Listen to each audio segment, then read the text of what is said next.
This episode of the Old Dogs REI Network is brought to you by Mino Studio.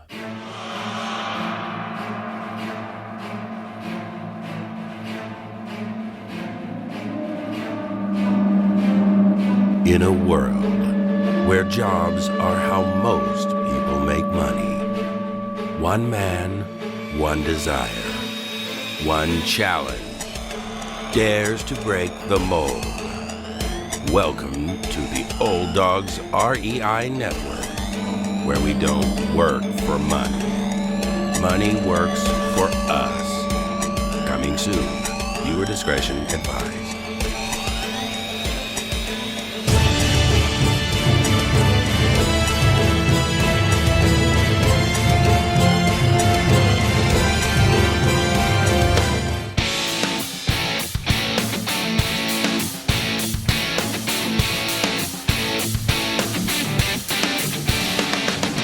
Welcome to the Old Dogs REI Network, where cash flow is king. Real estate investing, the means, so you can enjoy your retirement dreams. This is the show where we cut right to the chase. No sales pitch, no long monologues, just simple how-to real estate investing advice, so you can earn the passive income you need to enjoy your retirement today. And now, your host and chief old dog, Bill Manacero. Welcome to the Old Dogs REI Network. I'm your host, Bill Manacero, and this is a show where 50-plussers and anyone else who wants to join us get solid, no sales pitch real estate investing advice to help generate real cash flow. This podcast airs twice weekly on Mondays and Fridays, and if you aren't already a subscriber, go to iTunes or Apple Podcast, type in Old Dogs, spelled D-A-W-G-S, find our podcast and subscribe. Well, we have a real exciting show for you today. I'm stoked about it. I don't know if you guys have heard about Build to Rent, but if you haven't, don't worry. You're going to learn a lot about it today because we have one of the experts in the field. I'm talking about Bruce McNeilage, and Bruce is a national speaker and guest lecturer on the topic of single-family build-to-rent housing. His firm's assets have been acquired 12 times by private equity funds and publicly traded REITs looking to make inroads in the Atlanta and Nashville residential markets. Kinloch builds and sells its houses to the general public as well as private equity funds and REITs. Nashville, Tennessee is where Kinloch primarily owns and develops multifamily residential housing. Bruce just completed his latest project, Solo East, a 121-unit condominium complex in East Nashville, which is located in front of a 162-unit complex they own called The Park at 5 Points. He has recently announced his next condo project, Solo North, which is also in Nashville. He has renovated and owned apartment complexes in the 12th South area, Jefferson Street and Charlotte Avenue sections of Nashville, and complexes in Lebanon, Murfreesboro, and Columbia, Tennessee, as well as Forest Park, Georgia. Wow. Well, Bruce, welcome to the Old Dogs REI Network. Bill, thanks for having me. Oh, it's my pleasure to have you here. Now, Kinloch is your company, is that correct? It is.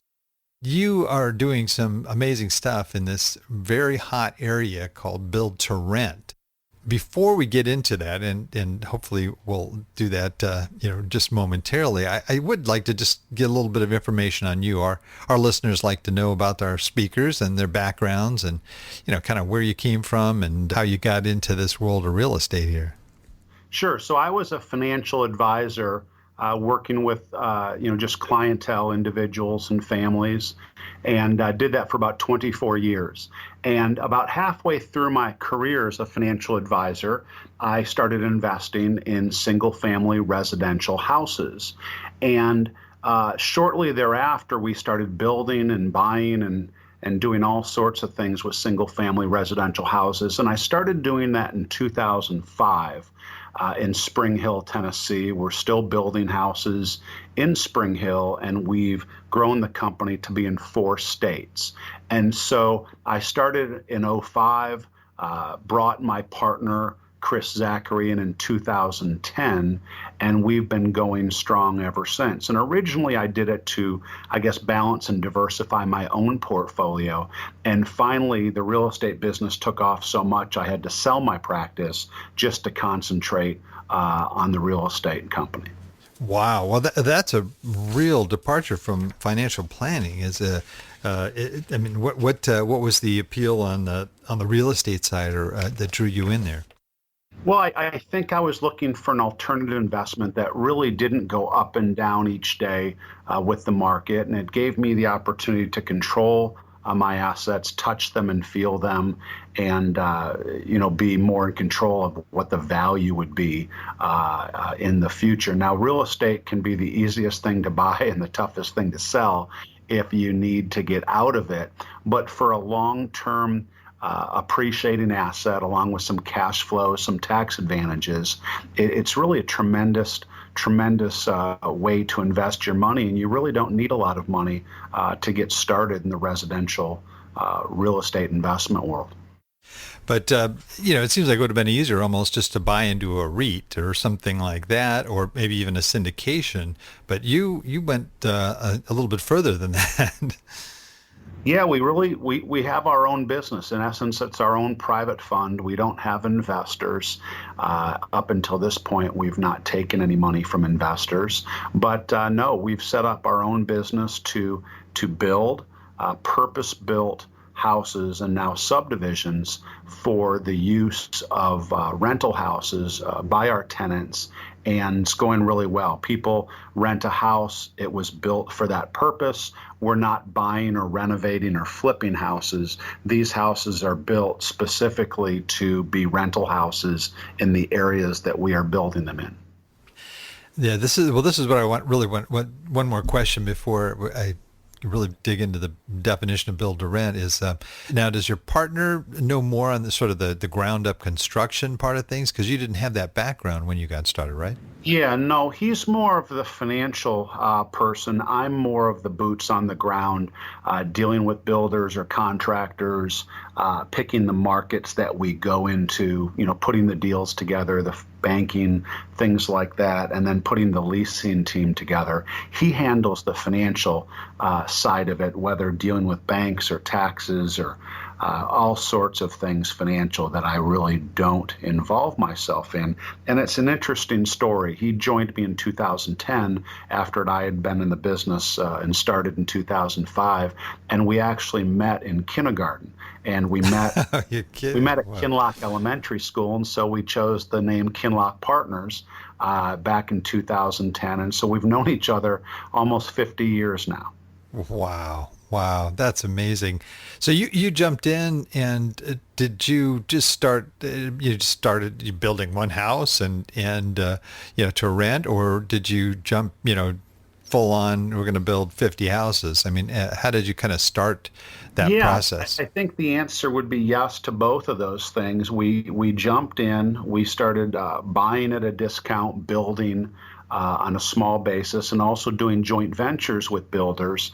And within 6 months or so, we owned 57 brand new houses throughout the Nashville area and rented the houses very, very quick. Really, the first month they were finished, and just did very, very well. And then we got into the multifamily business a little bit, but I've come back to where I started, which is brand new construction with the sole purpose of renting those houses out long term.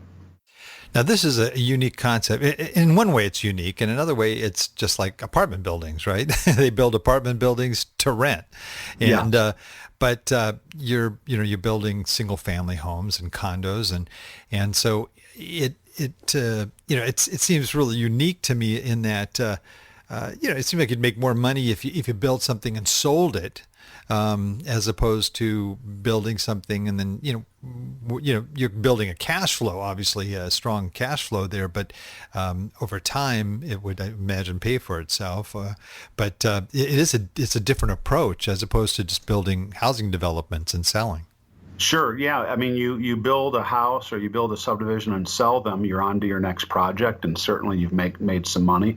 There's not a lot of tax advantages to that. But what we do by building the house is we don't have to pay commissions. There's no out for us, and there's no immediate need where we're burning money or whatnot. We are just going from a construction loan into a permanent loan because we are renting that house out. And I can tell you the real benefit and real value of what we do for an investor, for the owner like myself, is there are multiple applications that we get for each house. We're getting really good credit scores right now. The people are staying for a longer period of time than we expect, roughly 5 years for most people. And if you think about it, if you get a 20-year mortgage and someone stays there for 5 years, or two families stay there for 10 years, the people are paying off your mortgage. So not only is the house appreciating, but they're also paying off your mortgage. So it's a wonderful thing with the tax advantages.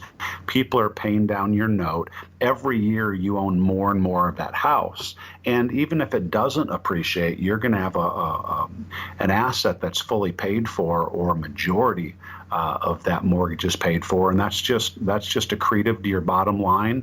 It increases your net worth, but it also gives you significant cash flow. If you think about it, your fixes are your expenses are relatively fixed, whether it be your note payment and whatnot. But we're raising rent maybe 2 to 3% each year, so that extra $30 or $40 or $50,000 is just more positive cash flow to your bottom line. And so I think it's a tremendous investment for people to take a look at, and again, gives you some tax advantages over some other investments that people might be in. And what year did you start building? 2005. So we started doing it about 5 years before a lot of the national companies started buying houses on the courthouse steps. And then we started, the phenomenon now has been about 3 to 4 years for these players to be building houses and building full subdivisions. So we got ahead of that game too. So I guess I consider myself, from what they tell me, I'm a pioneer. I didn't set off to do that. I just came up with a good idea that is now really probably the fastest growing part of the residential real estate business. They project that in a few years, 5% of all the houses built in the United States will be built for the sole purpose of to be used as rental houses. Wow. Yeah, well, you definitely started back, back away. I'm sure you've seen some significant increase in value or equity. You went through the Great Recession there too. And how did that impact you? It did a little bit, because my game plan was to get out of the houses in 5 years. And we ended up owning many of those houses for 9 years, but they were full. And they stayed full because there was a recession and it was tougher to get mortgages. So we were cash flowing them wonderfully. We couldn't sell the assets at the time, but you weighed that out, and then things get back and going again. And again, you've just been cash flowing those assets on a positive cash flow basis. You're paying down your notes, and people are staying longer. That portfolio we sold several years later, 1/3 of the people had been in the house for 9 years. So the houses were 9 years old, and 1/3 of the people were in the houses. So you think about it for a landlord: no carpet, no paint. You're not vacant for a few months when you're trying to find the next tenant. No commissions to an agent. 1/3 of the people had stayed in those houses for 9 years. That's a landlord's dream right there. I mean, seriously. I mean, that's where you make the money is on the renewed leases each year. Yeah, you do. And also, I think one of the advantages, and people think of a rental house as being 20 or 30 years old and maybe smelling, or, like at the last dog, or, just not being in good shape, and people tearing things up. Our rental houses are brand new. So if you think about that, the air conditioning system, the water heater, the roof, those aren't going to go the first year, the second year, the third year. So when you own a rental house that's brand new for 5 to 10 years, you really don't have the capital expenditures that most people would have in an older house. And so there's a lot less expenses. People are happy. They're living in a brand new house. And why would they move out of a brand new house to go somewhere else? You can't do anything better than brand new. And so I think it works out for the landlord as well, because you just don't have that expenditures that maybe somebody would have, on a 20 or 30-year-old house. And how long do you generally hold on to the houses? Well, I mean, the goal is to hold on to them long term. These institutional funds call us often 3 or 4 times a year wanting to buy houses from us. And every time we build up a large number of houses, they're offering us really money that we can't refuse. And so we do sell from time to time, but all that does is it replaces our kitty for us to go out and buy more assets in the future. And that's because we don't have investors. We've had to grow organically like that. Had I had investors, I probably would have never sold a single house that we ever had. But we do sell some from time to time. And like I said, that's usually once or twice a year. Now, do you build houses that you sell to other investors? No. Everything we do is purpose-built for our own portfolio. We don't manage other people's assets, and we don't build for other people. If we're building something, it's for ourselves, but of course we may sell that in the future to an equity fund or a REIT or whatnot, but we're not looking to do things either for the public or directly to them. We'll own them first and then may package up a portfolio and sell that at some point in the future. I see. Would you sell individual homes to homeowners, private homeowners? The answer is no, because a lot of times you're in the same subdivision. And so imagine having a 50-house subdivision and all of a sudden there's 50 owners and you're chasing tenants and you're lowering prices and things like that. I think if we were doing them one-off, certainly that could be an opportunity. I think there is an opportunity for someone that's a little bit bigger than a small investor to buy 10 or 20 houses, or maybe to buy a small subdivision from us, 30 houses. We just don't manage those houses for other people, so they would have to get the management in place, but they'd be buying a fully occupied house that cash flows from day one. So it would be more of a passive investment for someone versus doing what we do, which is boots on the ground and leasing and building and doing all the work it takes, which is really the heavy lifting. And you have your own management company, or are you a management company for all of your properties? Oh. Yeah, we manage all of our own assets. We have a leasing person in each city that we're in, and we plan on continuing to do that. We have a national property manager that oversees all of our assets in our different states, and then as we grow, we'll hire more property managers to handle things throughout the different cities that we're in. Wow, that's fascinating. This might be a dumb question here, but because you're building to rent, do you do things different to the construction on these houses to make them maybe a little bit more industrial strength? Yeah, yes. That's a great question. And the answer is yes. It would be mostly on the interior. And the first thing we would do would be to do flooring. Traditionally, the entire first floor is made of LVT or laminate type of product. So we don't have carpet on the first floor anywhere. And so you don't have to worry about carpet, about steam cleaning, about it being dirty, pets, kids, things like that. So literally, if somebody leaves, you just sweep it and mop it and the next family moves in. And so I think the flooring would probably be the number one thing. And then, builders don't give you a shower door in the master anymore. It's an extra cost, and many people don't buy it. We put shower doors in all of our houses with the idea is if water's getting outside of that shower, it's damaging the floor. You could be on the second floor, it's damaging the ceiling. And so over time, those things are going to be an issue. So garbage disposals, garage door openers, shower doors, and the flooring. I think the biggest thing is the flooring. It looks fantastic. You can see it on our houses, on our website, and you don't have to replace it every couple years.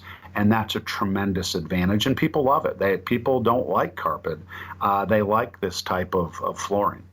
Oh, that's great. Now, do you always have two-story buildings, or do you have some single-story buildings? So a majority of our houses are 4 and 5 bedrooms, and those would be mostly, if not all, 2-story houses. We've just started doing some smaller houses, 1-story houses with vaulted ceilings that have larger bedrooms. We have a 4-bedroom model and several 3-bedroom models.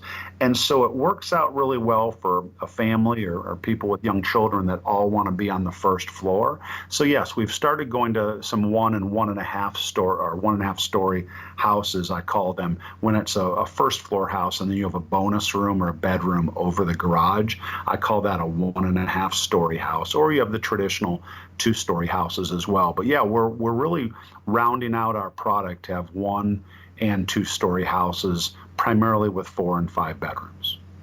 Got it. Now, you mentioned Spring Hill. It seems to be an area you've developed quite a bit there. Tell us, about Spring Hill. I don't know a lot about it. How close is it to Nashville proper? Sure. So Spring Hill is about 30 minutes straight south of Nashville. It's where every Saturn automobile was ever made. There's a large plant there. GM brought Saturn there a number of years ago. And when they phased out the Saturn product line, they started building other General Motors cars there. And so I believe it's the largest General Motors plant in the country. And Penske has an operation there, and I believe Bendix has an operation there. But that's one of the areas that really drives that area of Nashville. We've also got a Nissan plant east of Spring Hill, and then Nissan's North American headquarters is in between those two plants. And so what drives Spring Hill, not only auto and the related companies that might be suppliers of auto, is it's really one of the last affordable places to live in Nashville. And it's just south of the two most affluent cities in Nashville, which would be Franklin and Brentwood. So if you're trying to get into a nice area with good schools and whatnot, but maybe you're a middle-level manager, a nurse, a firefighter, a teacher, etc., you can still afford housing in Spring Hill, where it's gotten more expensive in most of the other parts of Nashville. Do you know sort of the average pricing for houses in that area? The average house in Spring Hill would probably be between about $350,000, maybe $375,000. My rents are roughly between $1,700 and $1,800 for a brand new house, and most of the houses in Spring Hill are owned or rented by families. So I would say you see a lot more two-story houses, and then houses are expensive as $700,000 or $800,000 in Spring Hill, which would be larger houses on a little bit larger lots. So you don't feel like you're crammed in like many of these smaller houses in the cheaper subdivisions. That's great. Well, as an investor, what would you say is really the prime advantages? I know you mentioned, but maybe kind of recap. I know you mentioned tax advantages, obviously. What are sort of your top 5 main advantages? Well, I think going back to what we talked about before is schools. It's school. So if you're going to buy a house, build a house, have a rental house, the school ratings are the most important things. The elementary, middle, and high school having good ratings, that will cause people to want to move into that city or move into that subdivision, that zip code. Conversely, if your schools aren't rated that well, it's not going to be something people are going to want to rent. So it's going to be harder to rent the house. They're not going to pay a premium and things like that. So I would say school ratings are very, very important. As far as the house goes, I think the tax advantages of depreciation, certainly appreciation, hopefully the asset's appreciating. That appreciation you're not taxed on currently, that'll be taxed when you sell the house at a long-term gains rate of hopefully much less than your current income tax rate. Certainly there's some items as far as when you're rehabbing or renovating, you can do some depreciation and some things on your taxes with that.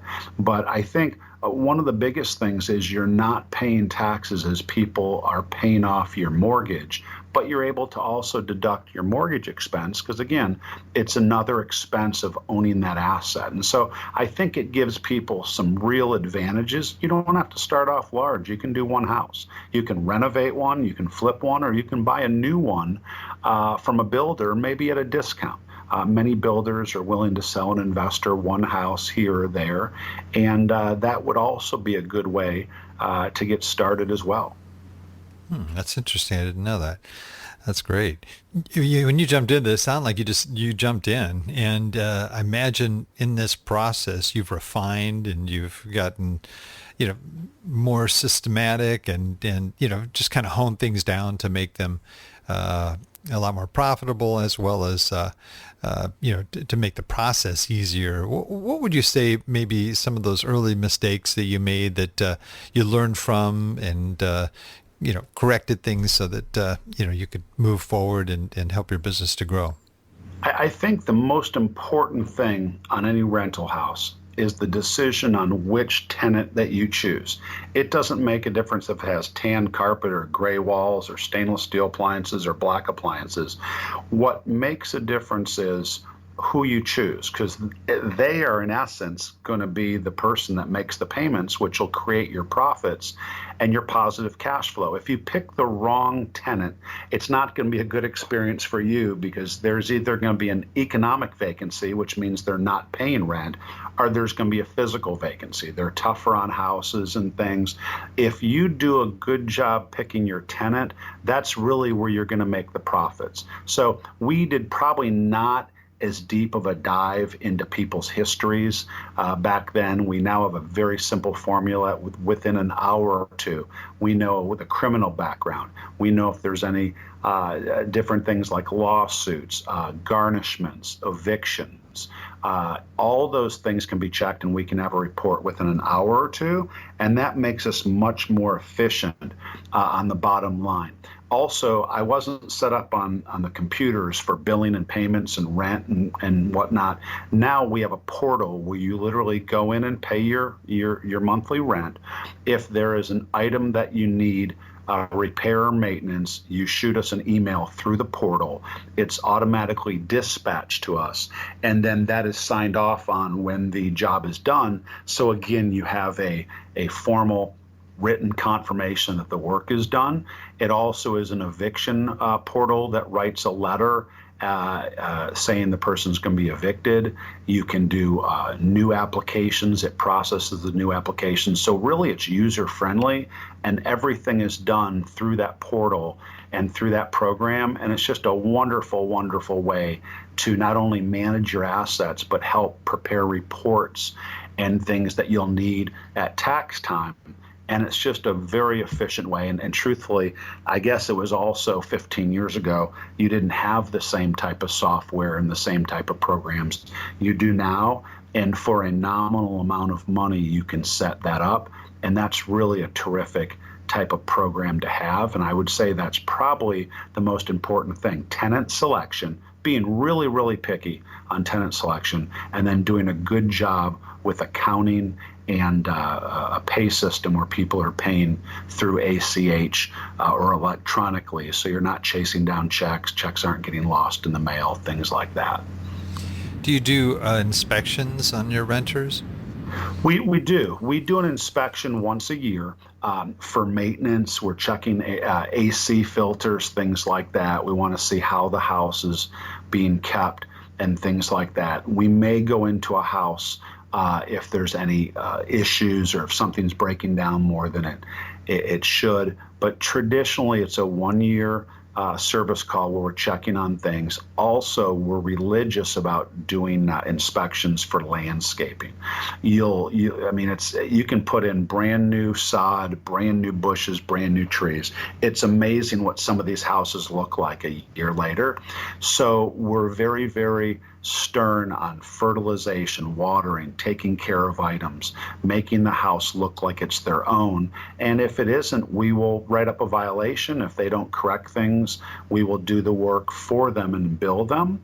And that is something that I think I pride myself on, Kinloch prides herself on, that we want you to go through a subdivision or come to our subdivisions and not know their rental houses. And if you don't know my houses are rental houses, I'm doing the right job. And you also look for if someone has a camper or a boat, or things like that. And we've also found dogs out in the front yard on chains or people walking dogs that aren't supposed to have pets. And you come down pretty quickly on people that are sneaking a pet in as well. And so we do yard inspections and drive through neighborhoods, and a lot of those things we catch on our visits at least once a month through a neighborhood. Do you have no pet, no smoking policies? We have no smoking policies, and truthfully, I can't remember a problem with that in the past. I don't want to take a pet. We do take pets. Early on, when I started in the business, we had a no pet policy, but nowadays everybody has a pet. We'd be empty. We'd be half empty if we didn't accept a pet. But yes, we have a weight limit of 30 pounds. You can have 2 pets. I prefer just to have 1 pet. We never accept a cat. A cat is the kiss of death. And there's 7 breeds of dangerous dogs that we don't allow. But truthfully, all those dogs would be well over the 30-pound limit. So we try to do a smaller pet, try to do 1 pet, and then don't allow certain breeds, and we don't do cats either. Oh, great. Now, you build usually multiple houses, right? I mean, you come into an area and you'll build 20, 40, 50 houses. I don't know how many you build at a time. Yeah, we'll usually build 5 to 7 at a time. And when I'm completing them, I would say, it's probably 5 to 7 to 10. It really is based on the time of the year you're building the house. We have to allow for a couple extra weeks during the winter because it'll be wet and it'll be rainy. And then we want to finish as many houses as we can between April and August, which is really our Christmas, because people are looking for houses. They move in the summer. And so that's really our busy time of the year where we will want to finish and take as many houses as we can, whereas after school starts, late fall, middle of winter is the toughest time to rent houses. Right. So do you usually build them and you hold off on renting them until they're all completed, or do you rent them as they're completed? No, we rent them as they're finished, and it's really like landing airplanes. You've got to find people that in 30 to 45 days need a house. I think one of the things we do that's different than a lot of companies is we'll start showing a house maybe 60 days before it's finished, but I have the house finished across the street, or I have one almost finished next door to it. So we can show the people the model of what the house will look like complete or near completion, and then point to a house that's under construction across the street saying that would be your house. And so we're able to rent our houses usually shortly after they're done, because we start renting them before they're done, where some people will start the day the house is complete, and that will guarantee them at least 1 month of vacancy, because of course people don't move in a week or two. They usually look between 30 and 60 days when they're looking for a house. Now, you mentioned maybe 6 or 7 houses at a time. Do they look identical, or do you have different models within those 6 or 7? So the last neighborhood we did, we had 7 different models. And usually we will do 2 different elevations. So even if you had the same model, it looks a little bit different from the street, the one elevation versus the other. And also we do a left-handed door, right-handed door, things like that, different paint schemes. But yes, you'll have definitely choices in our neighborhood where there's some people in our business that go through and every house is the same color. You don't get a choice of anything on the exterior, anything on the interior, and maybe every 3rd or 4th house is the same. We don't like that. In our opinion, it kind of looks like a apartment or a townhouse community. The houses are just not connected. We want it to have a feel of an existing subdivision where, again, you wouldn't know the houses are owned by one owner. And what would you say, I mentioned about biggest mistakes. What would you say sort of your biggest successes have been in this process that you've had of building these built-to-rent homes? I think one of the biggest successes we've done is picked schools or areas where schools are being built that are the best schools. And another thing we do is I try to get as close to the elementary school as possible. And most of our tenants have elementary age kids. And 2 years ago, we finished a subdivision outside Nashville where literally the entire subdivision in a horseshoe wraps around the elementary school. So every house is within 150 yards of the front door of the school. And we built a sidewalk all the way to the elementary school. And that was a tremendous advantage and just an absolute home run because people in the neighborhood love the idea of having their kids walk to school. And so I think one of the smartest things we did is try to do houses as close to a school as possible, pick the right schools, and get into a city maybe before it booms. Like I got into Spring Hill 15 years ago. The city's probably tripled since then, and the schools are fantastic. Everything's new, the parks, all the different shopping on Main Street, most of those stores are new. That's a tremendous advantage we have, and it's a real benefit for the people that are looking for houses versus going in other areas of the town where maybe the schools aren't rated as well. If you have to cross a busy street or highway to get to an elementary school, that's going to be something that people really don't look for. And so they look for proximity to shopping and schools. And I think that's something we've really done well on. And then I think the floor plans and the appliance packages and the cabinets, the lighting, I always want to spend a little bit extra money. And I feel that that'll get me more money in the future. It might be more durable. People might say, hey, this is a much nicer house than we were looking for.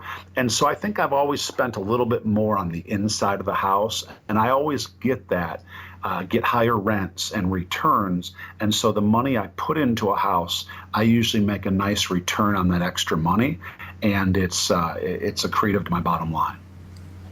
That's great. That's great.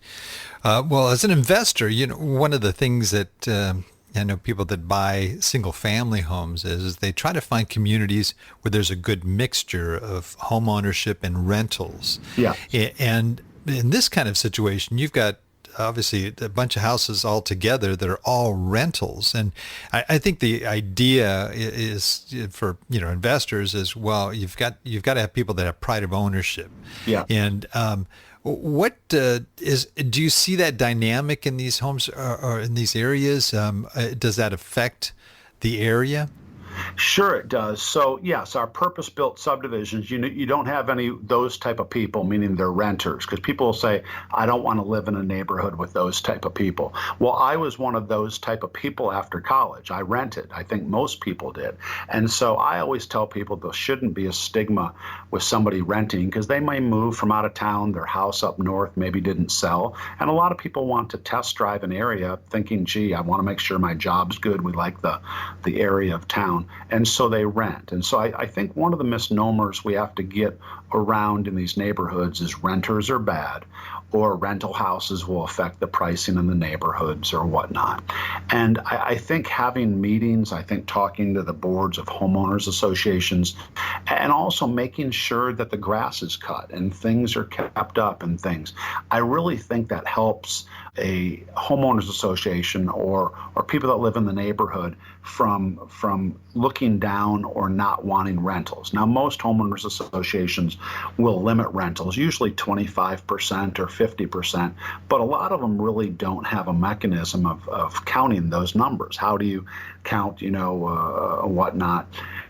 And so I think that's one of the things that you look at. But again, one house here, one house there in a neighborhood sold to a small investor doesn't affect the neighborhood at all. And I think that where that investor will get the best deal, Bill, is if they buy at the end of the neighborhood. All these builders will have 5 more houses. They can move their salespeople. They can close up their model. And so a lot of times you can get really, really good deals on the last few houses in the neighborhood.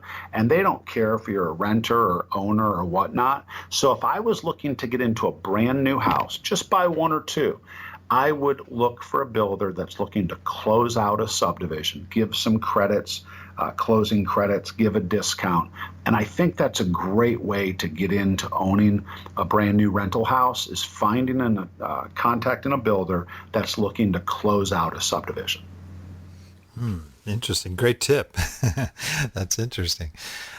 Do you ever, or when you built these communities, did you ever sort of feel tempted to have amenities, like maybe build a dog park in a section for people, or maybe a pool, or, kind of like along the lines of an HOA? Sure. So I'd love to do that, and that's a great question. As we build larger and larger subdivisions, that'll give us the opportunity to put in amenities. An amenity in a subdivision usually will cost the builder or developer between $1 million and $2 million. Pool, clubhouse, parking lot, maybe an exercise facility, a dog park.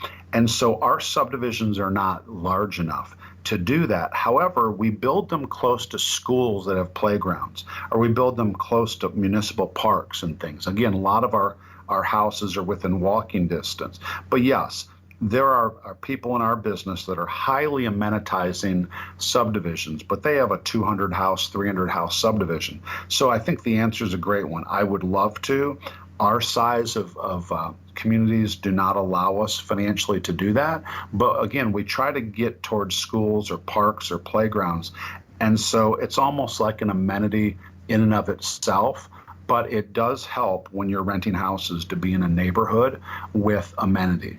That's a real big selling point. I think people will pay a higher rent for that. And so if I was looking to invest in a house, the builder's closing things out or whatnot, I would always look to be buying a house that I'll be renting out in a neighborhood that has a pool or other amenities.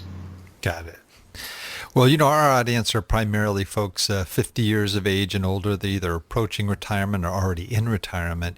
And they're looking at real estate investing as a means to either supplement their retirement income, or to sort of leverage their nest egg, or maybe even build a legacy they can hand down to their kids. Looking at build to rent, what kind of opportunities are there for some of those investors listening to this show right now? Well, I mean, there's a couple things there. You can certainly use your IRA to invest in real estate. I think overall, whether it's a build to rent or just investing in houses, the nice thing is this. If you buy a $200,000 house, you put down $40,000. That's typically what you need at a bank or a credit union. So you buy a $200,000 asset, but you have to put down $40,000. Now let's just say that house appreciates at 3 or 4% a year. You're getting appreciation on 3 or 4%, but you're getting it on the $200,000, not the $40,000. So just appreciation of 3 or 4%. I mean, there's $6,000, $7,000, $8,000 that you're making on your $40,000 investment. And so I think that's a great return that you're looking at. And as far as investing in a build to rent or other things, you can certainly contact an operator. I mean, we're a small to medium size operator. So certainly the ability or the need for investing and additional capital gives us the ability to grow. And so we are starting to talk to investors. They don't have a lot of money, but I mean, you have to put in 100 or 200,000 to really make it meaningful. But if somebody has 20 or 30 or $40,000, they can go out and get 1 or 2 rental houses. If they pay cash, it'll certainly give them immediate positive income. But I tell people at these interest rates, 3, 4, 5%, now's the time to borrow money and buy those assets, because you're going to be able to buy more houses with the same amount of money. And again, you're leveraging that so your returns will be amplified, and you'll see some appreciation, but also some good cash flow as well. Now, doing ground up, what would you recommend there if somebody says, "Hey, that sounds like a great idea. I'll buy a lot and I'll build from the ground up." Now, like you said, all you have to do is deal with a construction loan in the beginning, right? Right. And but then you refinance it, I guess. So at a certain point, after you've got renters in there. Sure. What about that approach for just average investor? I think if you're an investor with less than $1 million, I think it would be very hard to do. And the toughest thing, and I think the riskiest thing for an investor, is to do something like that. Because if the development cost a little bit more, or construction materials go up in price, you really can get in trouble, because your pro forma, what you're thinking your expenses and your investment will be, all of a sudden really it gets hit, and the numbers don't quite come in like you like, but the tenant doesn't care. They're going to pay the same amount of rent, whether it cost you $150,000 to buy a house, build a house, or $200,000. And just with lumber right now, your average 2,000 square foot house right now, the cost of lumber to build that house is basically doubled. It's gone up by $14,000. So let's say you started building a house, and all of a sudden materials go up and labor goes up. You can really get in trouble. So I suggest people partnering with someone like us, buying the houses at a discount. Maybe when the house is finished, something like that is really the way to go. Unless, again, you have millions of dollars and you can borrow construction loans and buy land. The land and the construction is the toughest thing, and that's where you can lose money. I've never known an operator that owned rental houses that went bankrupt, because if you think about it, if you own a new house, you rent it out, you collect money, it's really hard to screw that up. If you mess that up, you probably need to get out of real estate investing pretty quick. But it's an easy, somewhat passive way to make money and grow your assets. If you want to give the keys to a management company or just manage it yourself, I really would highly recommend doing something like that and leaving it to the experts. Great. I agree with that myself wholeheartedly. I mean, why have to go through all the mistakes yourself? And when you've got people that have been doing it and have the battle scars to prove it. Well, So, I've made those mistakes. So I always tell people, if you want to learn from my mistakes, that's the cheapest form of tuition you can pay. I paid a much greater tuition, and I've learned from those mistakes. And again, that's what you do when you start off in business. But I try to convey my information to people so they don't really make the same mistakes. And I think that's why people that have worked with us are more profitable, because you're not making the same mistake other investors might make. well, it's great. Well, speaking of your company and Kinloch here, what excites you about the future, your business and your company, and where do you see yourself in 10, 20 years down the road? Sure. So, Bill, I think one of the things that really excites me, and unfortunately it's not good for society, but it's great for our business, is the death of the American dream. Less and less people are buying a house, and more people are renting. Now, there's a whole new demographic of people that are renting out of choice, not out of necessity. And we have a whole nother dynamic of grandparents chasing grandkids around the country. So they don't want to buy a house every 3 or 4 years. Their son or daughter gets promoted through corporate America, and they want to be with their grandkids. And so we have people choosing to rent houses out of choice. We certainly have people renting houses out of necessity.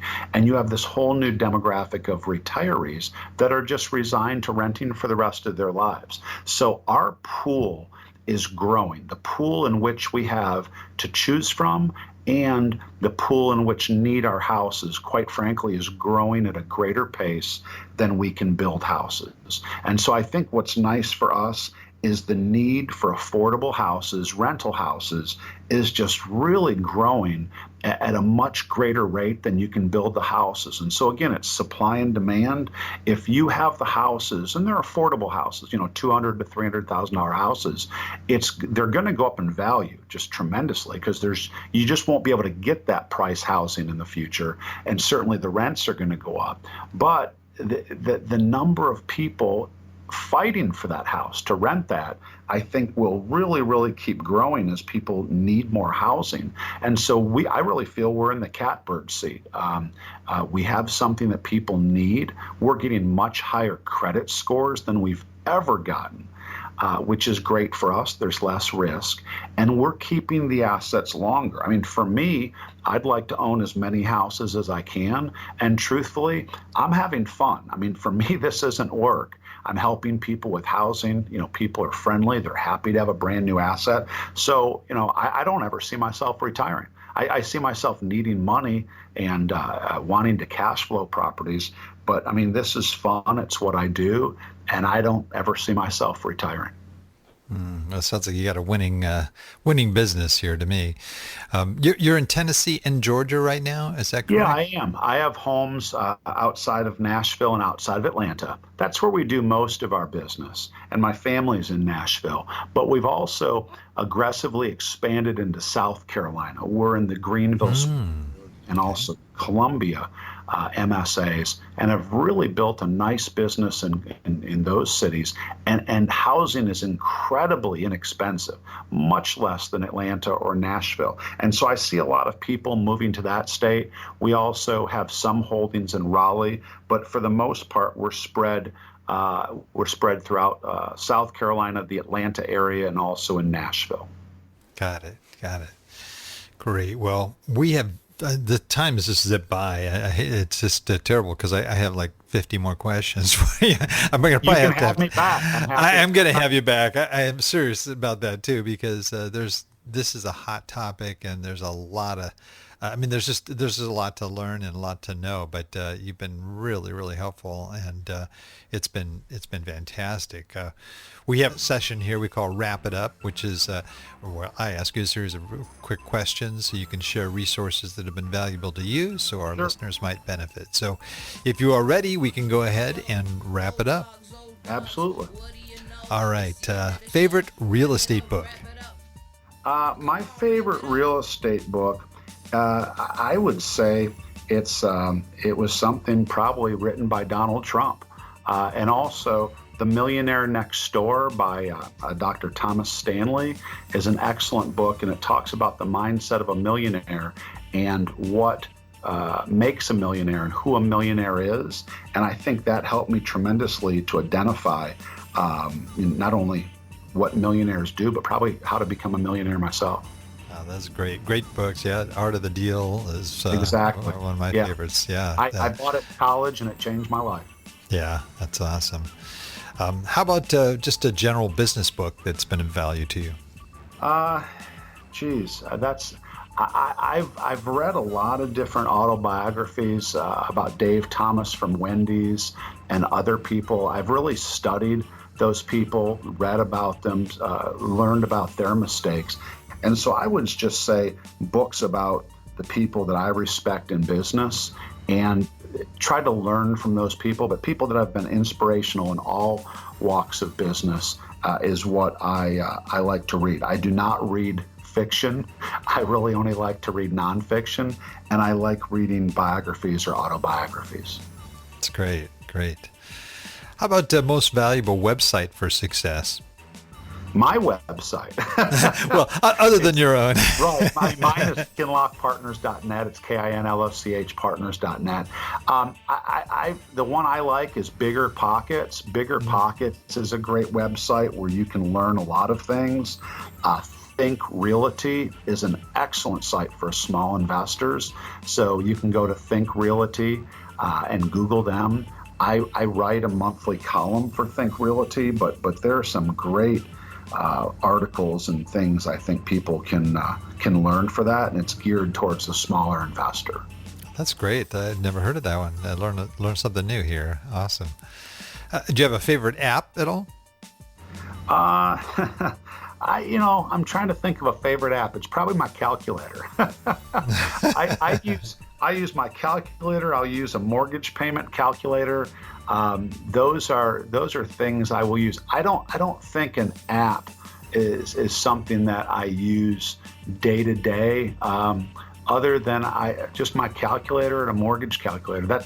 But also let me say this: I use Realtor.com and Zillow and Trulia. If I'm on an app or on a website or Trulia and I'm looking at prices both of rentals and of assets that are selling, so I would say those are the two most popular. Great. How about a favorite quote? Well, I've got a number of them. The short one I always say is, "Shy salesmen have skinny kids," And for me, what that means is to make a sale, you've got to go out and ask somebody. You can't be afraid to ask someone. And if you don't ask people, you're not going to do as well financially. I think another one that I came up with a number of years ago, it's very simple, is empty houses make me no money. And if you think about that, it's a simple quote, but I use that. I use that quite often. I like that I could use that one too. That's great.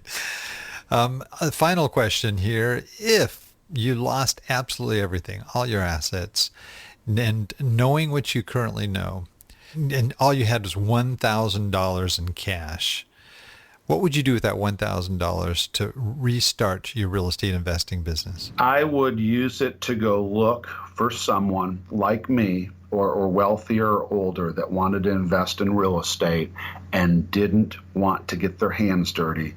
And I would use it to find that person.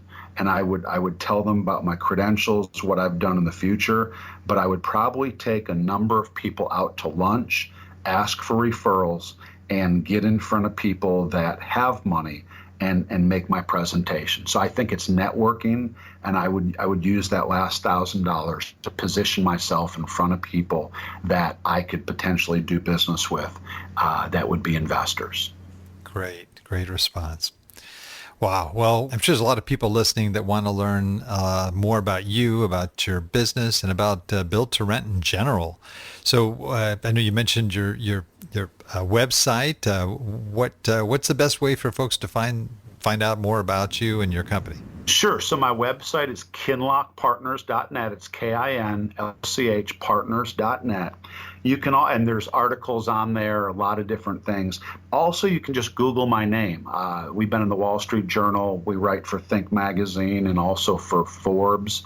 And there's just a lot of information out there about us. And if you Google my name and put build to rent, I think there's a lot of information. And you can also send me an email. It's bruce@kinlochpartners.net. I'll be more than happy to answer any questions for folks that listen to this podcast. And if it's something I can give someone an idea to or a resource that I know of, I'm happy to do that. Or if they have specific questions or want to talk about potentially investing or whatnot, I think my talent is talking people out of making investments versus talking them in to make investments. And I probably talk to people more about what not to do than I do about what to do. And I think if you set the expectations and answer people's questions, I think that will help them from making mistakes.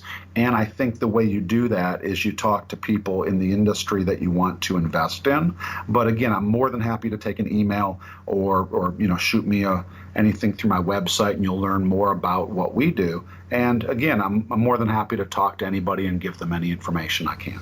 Well, thank you very much for making yourself available. That's invaluable. Well, we have a tradition here on our show, and if you've listened to any of the shows, you may or may not know, or in our notes here, I talked about our closing howl. All of our guests get to give us their best old hound dog howl, and you're from Tennessee. I know they got hound dogs out there, so I'm sure you could do a great closing howl. Howl! All right. That was good. That was a powerful one.